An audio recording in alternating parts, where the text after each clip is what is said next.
So MIBR are one of the most nuts stories, I think, of this offseason, because I didn't see it coming at all. I thought that they would be trying to basically run it back with a pretty similar team. They were the third best team for the majority of the year in Americas. Then at the end, or stage 2, they fall off a cliff entirely in Toronto, but then build themselves back up to have a great run at champs again. They go 4th at champs, was it? I think? Yeah. Fantastic run. Then they immediately Ardezine's contract was coming to an end, but they declined to extend. They allow Shennom and Cortesia to go and explore options. It was like, oh, they're actually making some moves here. And now, Aspas, we were talking about talent magnets earlier on. Aspas is definitely one of those players where people want to play with him. But it looks like Aspas, Verno, Zekken, and I was just looking a couple hours ago at Nando Show, who does reporting within Brazil, and he was saying that MIBR were looking to negotiate for G2 players as well. But the G2 players, yeah, but they were too tough in negotiations, so they kind of backed off and decided that the juice wasn't worth the squeeze there potentially. But imagine, dude, MIBR, where have they pulled the bag of money from? No, that's what I was thinking as well. And as soon as they announced they're getting rid of Cortesia, I was like, dude, are they just gonna go for a super play then? Because if you're Cortesia's a good pickup, man. He was a beast in terms of how he played and vibes wise and what he brought to the team and the morale that they kind of needed. And as soon as they dropped him, I was like, what the is going on over here? And then now it's getting crazy, bro. You wait. Yeah, we don't know though, but just the idea of Zekken going to MIBR, I mean, already that is crazy. And now the interesting thing will be, at this point, we don't fully know. Obviously, he'll probably play some duelist. Like you were saying, Josh, he could in reality play pretty much anything and find success. And he's played Initiator before. He's played a bit of Smokes. Well, I think the idea is that Zekken is going to be their controller player, I think. I mean, maybe not. Maybe he's going to be playing double duelist and flex controller or something like that. But yeah, again, the reporting is that he's going to be playing Smokes, which is, I have faith. But now the interesting thing though is you've got Aspas and Zekken, who I know Zekken has played Yoru. He did earlier on in the season, but and I don't know whether this was him or whether it was Kaplan or whoever, Sen as a team, whatever. He didn't play a ton of Yoru during stage 2 and kind of towards champs. Aspas doesn't play Yoru, or at least hasn't. So that is going to be interesting to see, at least currently. Does Zekken just say, yeah, I can play Yoru? But dude, I think that's fine with him. So? The only backlash that he was getting on Yoru was kind of unwarranted, because a lot of times he was the solo Yoru, and everyone's like, oh, he's not as good as this Yoru who's playing double duelist Yoru and doesn't have to fearlessly send it in. The comparison isn't fair. He's a good Yoru. He was sick. I think that's one of the biggest mistakes that Kaplan made this year, was not continuing to run more Yoru stuff later on in the season. I think that they went completely away from that as Yoru got better and better and better and more more, and it made I don't know. But what I'm saying is, do we know that was what if that was Zekken? I don't want to play. He forgot how to play. No, he didn't want to play. Doesn't strike me as that guy. No, he doesn't. But I'd be really surprised. Well, I'm just putting it out there. I'm just saying. We don't know. Maybe Bonkar knows. Bonkar, tell us the truth. Leak it all. I mean, I think I agree with Sliggy that Zekken is a good Euro in these things, and they didn't set him up properly, to be honest. And with the new patch coming in, you can flex the comps in so many different directions.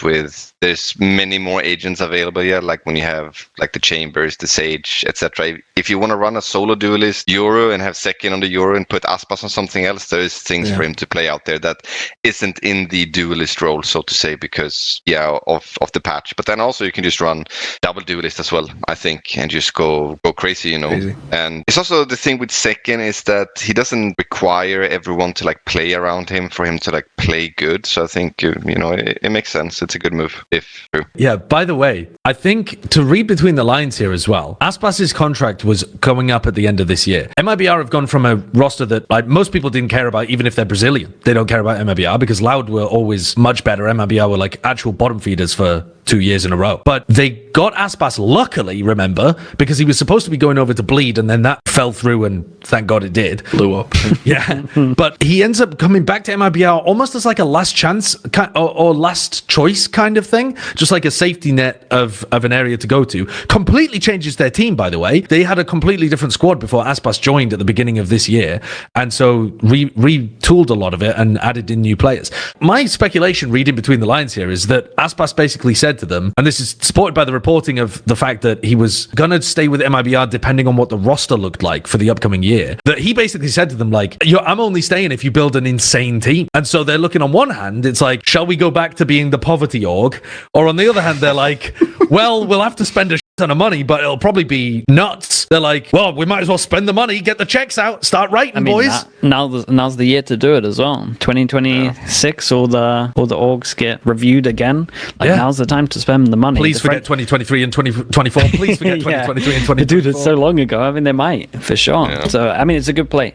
I thought more orgs would kind of go for that this year, to be honest. We saw the French teams maybe do it last year, just purely because the champs was in Paris. But MIBR definitely seems like the outright, let's secure our contracts for next year. Especially if they're spending this much money, why do you not want them? Speaking of like Champs Paris incentivizing the French teams, though, Champs is in Shanghai at the end of this year. And apparently, again, the reporting was that Aspas had been offered, or Aspas had been in talks with half the teams in China who had given him an offer to join the team, including one report, which I don't know whether to believe or not, but which was that it was for like from JDG for 1.2 mil for the year. Give him $1 quintillion. Jesus. 1.2 mil a year. Oh, yeah, that's a sizable offer. Really good. I don't even get that many chicken nuggets. I was going to say, man, that beats the chicken nuggets. I think that's what Chet was on, though, before you joined. Yeah, maybe. I mean, it's got to be one of the craziest off seasons that we've had in terms of like people throwing money around. Yeah, I mean, it makes sense. Like we said. Yeah, it makes sense. Like Sliggy said, it's like you commit hard this year and you hopefully make a good champs run, and then you get a new contract for next year in franchise. Yeah, like you show Riot that we're here to commit, we're here to spend all of these things because salaries has been going down in general. So yeah, it makes sense that teams are starting to spend, and especially on a player like Aspas. Yeah, like he's just been around shopping, I guess, to get better contracts everywhere, and it makes sense. He's in that position. Just wait till halfway through 2026. MIBR signed their future contract with Riot. Aspas dropped. Zekken dropped. Everyone's back gone to the bottom feeder. Back to just recycled old Brazilian talent. Relax for 2 years. I mean, they could. That will be a natural cycle with some orgs, right? Is that they'll have like big money years and farming years, that kind of thing. Yeah. I'm thinking, what happens if like, dude, Zekken signs his contract. He's like, I'm so excited to be here. I've really wanted to play with Aspas for a long time. And Aspas is like, it's lovely to have you in. Now, unfortunately, I just got given 2 mil by... I just got given 2 mil by all gamers, so I'm out. And he just leaves and bounces to China.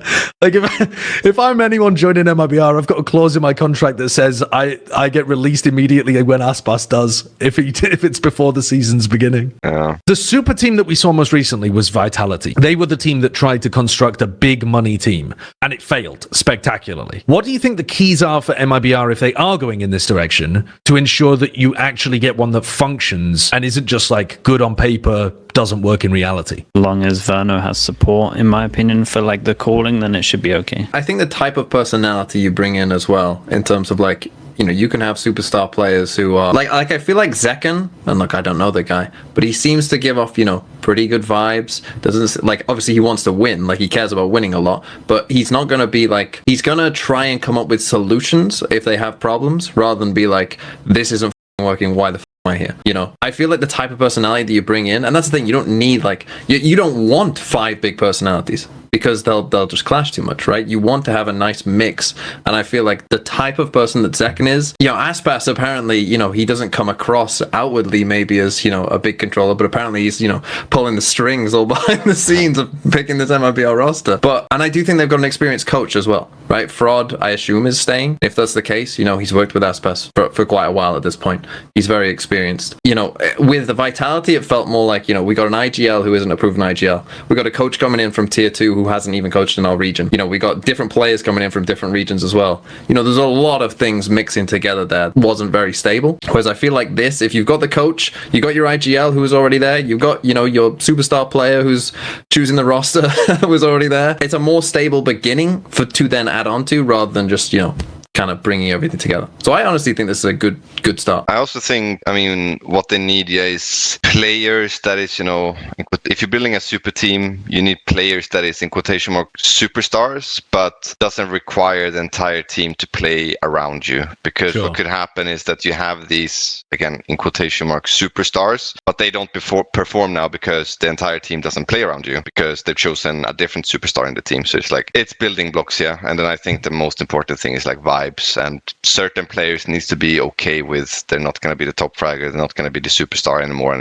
they need to be fine doing a different job. Yeah. Well, I think even though there would be a lot of names on this team, to use your kind of framework, I think Aspas would still be the guy the team is built around. I don't really see Aspas being one of those other players where he's like the supportive element to somebody else, or the glue guy that fixes something else. Like when you have Aspas on a team, you have to play around Aspas, I think, and then he will get you to a podium finish in Champions as long as you do that. So I think that players like Zekken, players like Chronicle, like these are like insane additions to a team like this. It would just be outrageously good if they added building blocks like that, of like the do the dirty work, do whatever you like, have the attitude of being like they don't have to be the star, don't have to have the entire team built around them. But I think you could get away with it on Senti a bit. Like I think you could still have a big Senti player that can like work on their own. Because like what I liked about this year's MIBR is that Cortezia would sometimes have his big rounds after Aspas had been denied some space elsewhere on the map. Cortezia would still be able to take over the game by going in the other direction. Sure.